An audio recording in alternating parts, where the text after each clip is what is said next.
গত 16 বছর ছাত্রলীগ যেভাবে ক্যাম্পাসগুলোতে নৈরাজ্য সৃষ্টি করেছিল, আমরা দেখতে পাচ্ছি ছাত্রদল এবং বাম সংগঠনগুলো আবারও সেই ধরনের সন্ত্রাসী কার্যক্রম শুরু করেছে।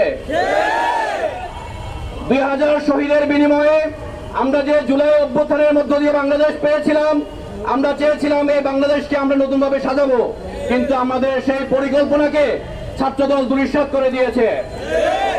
আমরা দেখতে পাচ্ছি ছাত্রদল সারা দেশে কিভাবে ক্যাম্পাসগুলোতে সন্ত্রাসী কার্যক্রম চালাচ্ছে। আপনারা দেখেছেন আজকে চট্টগ্রাম এবং রংপুরে ইসলামী ছাত্র শিবিরের হেলথ ডেস্কের উপর কিভাবে তারা আক্রমণ করেছে। আমরা দেখতে পেয়েছি বিগত দিনে ঢাকা পলিটেকনিক ইনস্টিটিউটে তারা একজন শিক্ষার্থীকে রাতভর নিপীড়ন করে এবং তাকে উলঙ্গ করে তার ভিডিও ধারণ করে তারা হুমকি দিয়েছে। আমরা দেখতে পেয়েছি ফরিদপুরে তারা মেয়ে শিক্ষার্থীদের উপরে হামলা চালিয়েছে, একজন শিক্ষার্থীকে তারা ধর্ষণ করেছে। আমরা দেখতে পেয়েছি বাম সংগঠনগুলো আবরার ফাহাদের হত্যাকাণ্ডকে তারা জায়েজ করার চেষ্টা করছে। আমরা বাম সংগঠনকে আমরা বলতে চাই, 80 দশকে আপনারা যেভাবে হত্যাকাণ্ড চালিয়েছেন, ইসলামী ছাত্র শিবিরের 22 জন ভাইকে আপনারা হত্যা করেছেন, বর্তমান বাংলাদেশে আপনারা সেই সন্ত্রাসী কার্যক্রম আর চালাতে পারবেন না।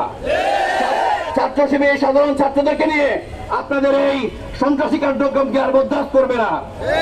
প্রিয় উপস্থিতি, আমরা দেখতে পাচ্ছি ছাত্রদল সারা দেশে যারা নৈরাজ্য সৃষ্টি করে তাদের নেতৃবৃন্দর নির্দেশে তারা সেই দায় শিবিরের উপর চাপানোর যে হীন প্রচেষ্টা করতেছে, সেই প্রচেষ্টাকে সাধারণ ছাত্ররা গ্রহণ করছে না।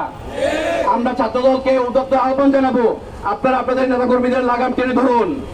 ছাত্রলীগের যে পরিণতি হয়েছে, নচেত আপনাদের পরিণতি আরো অনেক ভয়াবহ হবে।